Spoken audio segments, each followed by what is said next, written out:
sur le point. Donc là, le brouillard est installé directement dans la série. Tout ce qui est sortant, planche-poutre, fond, passe dans le brouillard. Et puis, j'ai l'entretien vide à Frandy, par régulier, par 3 mois. Les chips, on ne les boit pas, on va récupérer les chips, on les met dans une ancienne carrière qui est à 300 mètres de notre chantier, à ce stock-là. Et puis quand on en a un retard, on remplit directement ici. Donc là, c'est des circuits courts, on est à 6 km à 6, donc on est obligé de faire des camions. Alors là, j'ai été obligé de faire venir parce que j'ai occupé la fin des camions pour l'année. Du camion qui était entré, là.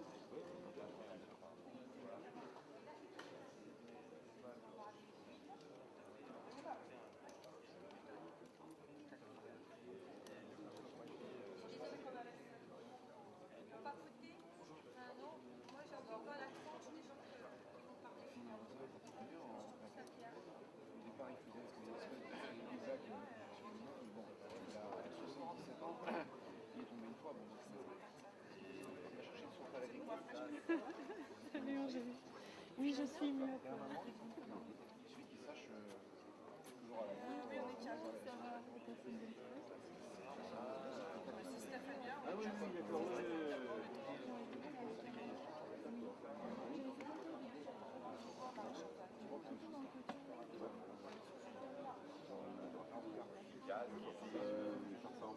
Non, ça c'est ça. Oui, un petit peu. Ça c'est pas le métallique, mais là c'est un truc.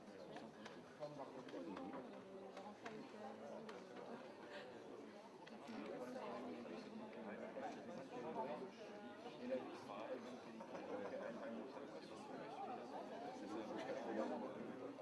la marche arrière n'était pas assez. Et depuis la marche arrière, on enlève la marche arrière.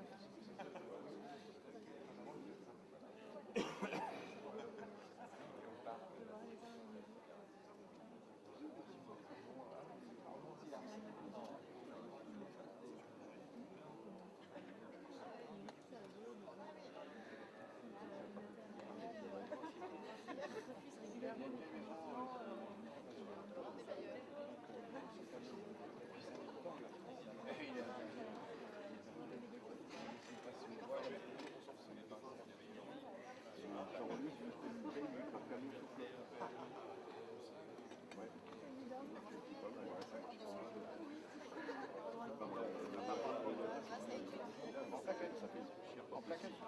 En plaquette. Ah, ça fait de la poussière. Bah oui, c'est ça.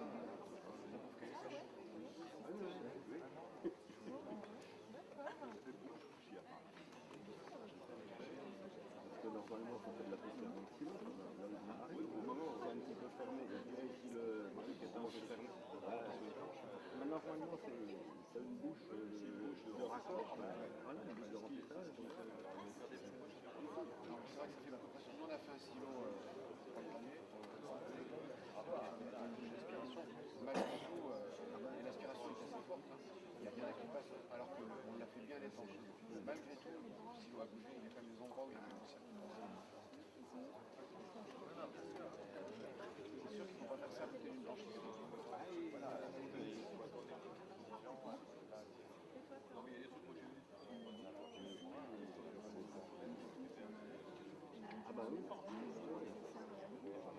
toute façon,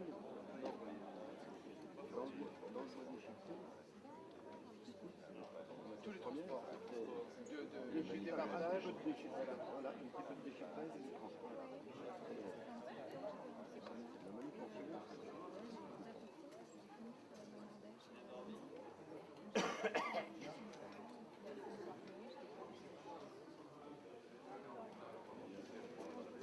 Donc on se jeter dessus.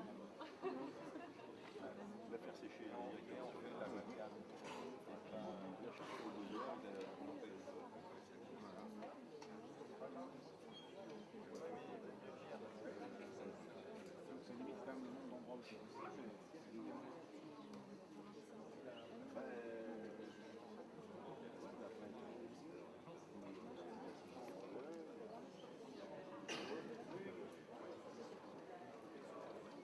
c'est le même journée.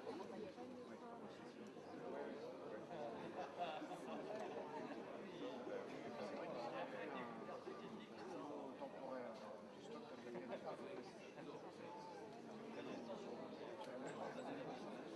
je pense, naturellement, ça va être possible. Donc tu fais un stockage, tu peux alimenter des tout petits réservoirs. Hein. Tu peux y aller toutes les 2 semaines.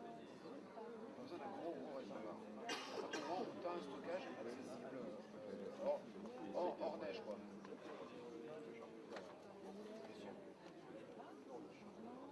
Pour une commune, c'est zéro problème.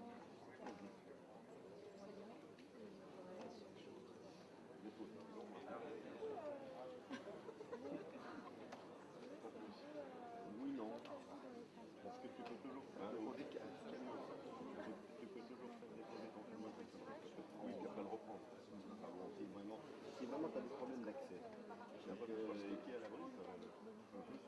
Sous bâche. Il y a des bâches. Il y a des bâches qui permettent de stocker à l'abri de l'eau, mais qui laissent transpirer. Bah oui, parce que sinon la fermentation est mauvaise. Ça sèche avec la fermentation. Mais il y a des bâches qui existent, qui sont spéciales pour ça. Ils ont fait un stockage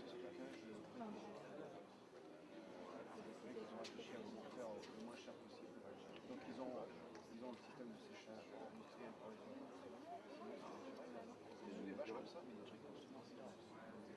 Ouais, mais quand tu as des trucs vraiment immenses, presque pas besoin de vacher.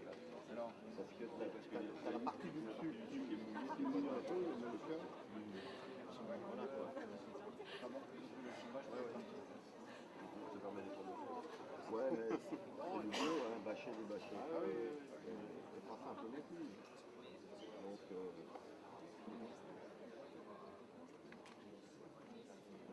le système de panneaux solaires qui gère la circulation d'air.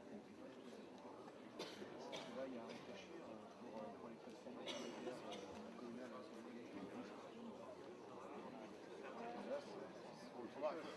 c'est le prix d'investissement pour moyen de la chaux. Tu gagnes un temps gratos. Après l'investissement, sans maintenance.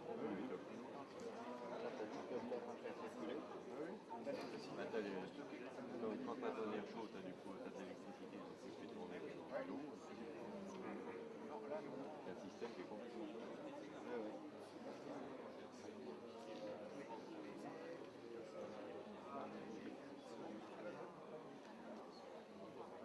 C'est dans leur plaquette, ils ont des systèmes de séchage. Le séchage fourrage. Fourrage et plaquette. D'ailleurs, je l'ai là, ta plaquette. Oui. Enfin, je peux faire le vivre. Regardez. Moi, j'ai fait la plaquette.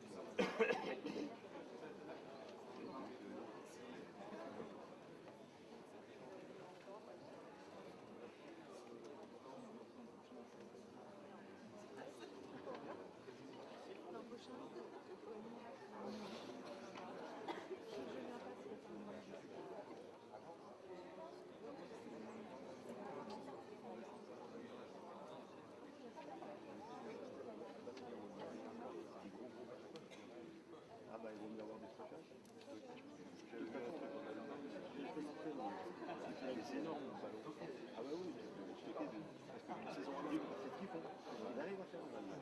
Ils stockent des dizaines de litres. Mais ouais, enterrés.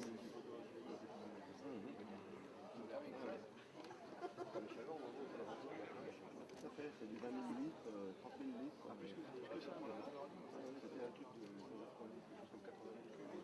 C'est énorme.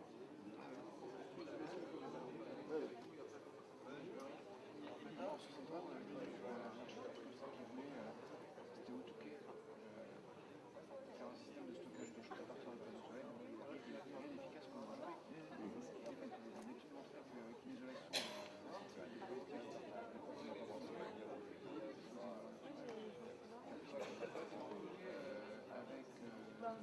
120 mètres cubes, il avait assez d'énergie par rapport à son propre pour se chauffer toute l'année.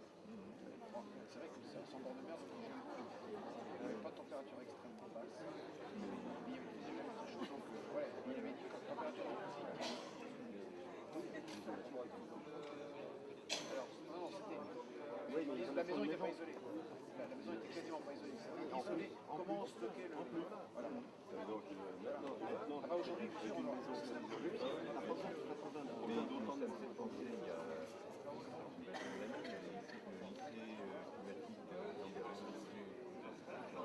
qui a été construit, c'est pareil, il a monté la structure du lycée autour d'une espèce de pilier cylindrique de, je crois, 45 mètres de diamètre, rempli d'eau, et il stockait, alors je ne sais pas ce que c'est devenu cette affaire-là, mais mon frère avait fait de la construction, parce qu'il avait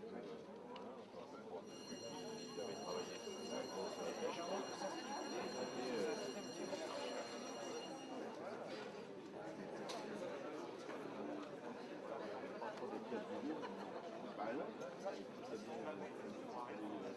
contre la corrosion, c'est bien traité contre la corrosion.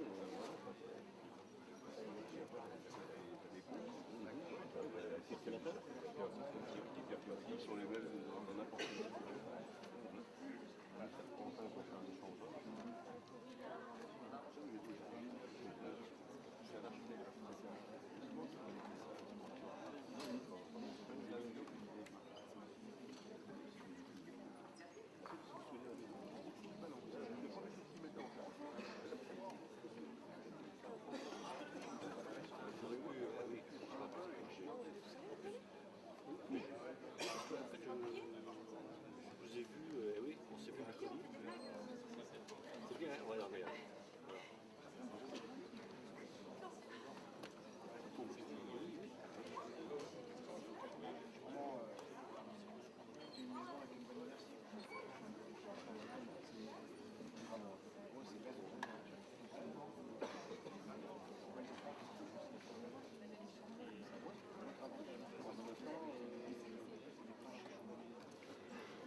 Pardon. C'est toujours un peu délicat quand on prend le micro. Mesdames et messieurs, je vais vous demander de venir vous installer, pour ceux qui ne le sont pas encore. Et je vais en profiter pour rappeler un petit peu le sommaire, l'ordre du jour de cette dernière matinée. Nous allons commencer par les restitutions des ateliers. Chaque animateur d'atelier disposera de quelques minutes pour présenter les enseignements de ce qui s'est passé notamment hier, et puis à la suite de quoi nous aurons donc une table ronde autour d'un sujet qui peut paraître banal et qui est d'actualité, à savoir transition énergétique et autre organisation territoriale, peut-être faut-il le dire ainsi. Et puis, bien entendu, les rencontres après se clôtureront avec la transmission auprès du territoire qui organisera ces mêmes rencontres l'an prochain.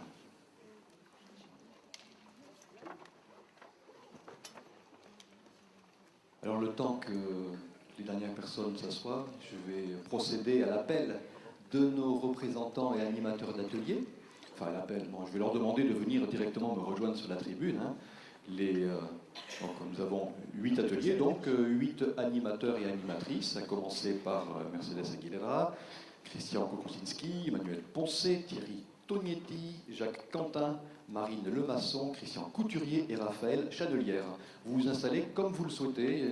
Les premiers sur scène auront droit à des fauteuils et les autres des tabourets.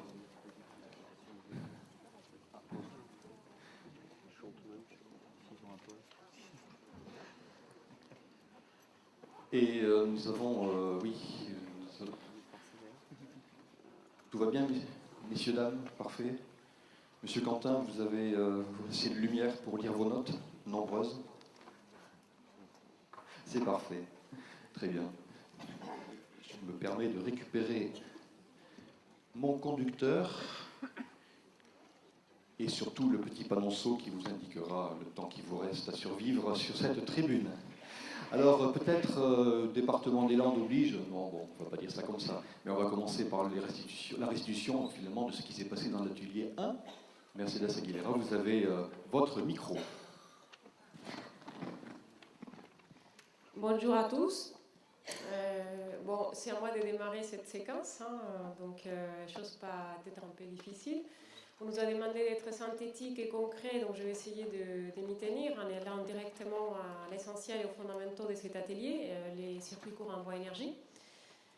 Cet atelier s'est déroulé autour de 4 grands chantiers, en fait qui reprennent des enjeux, des grands enjeux auxquels un territoire se voit confronté lorsqu'il développe du bois énergie dans son territoire. Donc d'un côté, se pose la question sur la disponibilité et la mobilisation de la ressource, et également sur les inquiétudes que le bois énergie peut créer localement aux autres usages du bois. Bon, de la ressource, il y en a. On sait que la forêt, qu'on ne prélève que 50% de l'accroissement naturel de nos forêts en France. Seulement, il faut aller la mobiliser. Il faut des efforts importants pour la mobiliser, puisqu'elle se retrouve principalement dans des forêts privées, très morcelées, ou des difficiles accès. La valorisation thermique du bois pour des réseaux de chaleur et des chaufferies bois, on ne parle pas des gros projets industriels de production d'électricité. En fait, est un usage qui répond à l'utilisation rationnelle de ces ressources, puisque est un coproduit de la filière forêt-bois et est un usage complémentaire des autres usages traditionnels.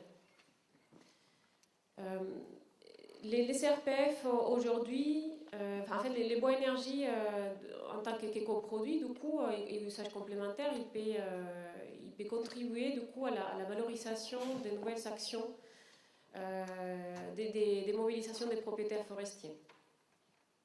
Les CRPF, qui ont donc Henri Husson, CRPF Aquitaine, nous a présenté, mènent des actions multiples au niveau du territoire pour mobiliser ces propriétaires. On a parlé notamment des plans de développement massif, des plans de gestion, des regroupements des propriétaires forestiers. Toutefois, il est important de garantir un prix juste en tous les maillons de la chaîne et de veiller à l'équilibre entre fertilité, productivité et gestion durable des forêts. Les collectivités, qu'elles soient propriétaires de ces forêts ou pas, ont un rôle à jouer important sur cette mobilisation. D'un côté, en créant une demande en énergie attractive et durable et pérenne, et en contractualisant dans les longs termes. Elles peuvent aussi contribuer à l'animation territoriale importante des plans de développement du massif, améliorer l'accessibilité à la ressource en facilitant les échanges entre propriétaires, etc. C'était assez vaste, donc je vais en passer par rapport aux outils. Il se pose aussi la question sur la maîtrise et la sécurisation de l'approvisionnement, que ce soit en quantité, en qualité.